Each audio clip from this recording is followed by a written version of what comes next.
तुम्ही बघू शकताय याचे 10 आयाम होण्यासाठी किती वेळ लागलेला आहे. इथे कोमल हिवाळे त्याची नोंद घेईन. आपण 20 सेंटीमीटरचा दोला घेतलेला आहे. त्या 10 आयाम होण्यासाठी किती वेळ लागतो ते पाहू. 1 2 3 1 2 3 4 5 6 7 8 9 10. तुम्ही बघू शकता याचे 10 आयाम होण्यासाठी किती वेळ लागलेला आहे. कोमल शेळके याची नोंद घेईन.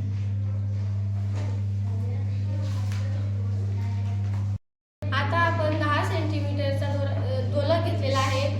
10 आयाम होण्यासाठी किती वेळ लागतो आपण ते पाहूया.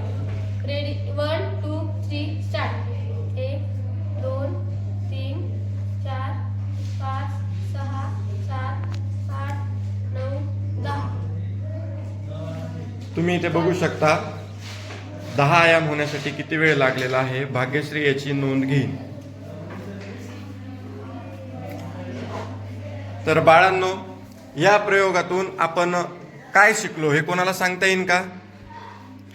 हां सांगा सुदर्शन. दोरा कमी झाला म्हणून वेळ कमी लागतो. बरं, अजून कोणी? शिवानी. सर, दोरा कमी केला की दोरकाचा वेळही कमी लागतो. गुड.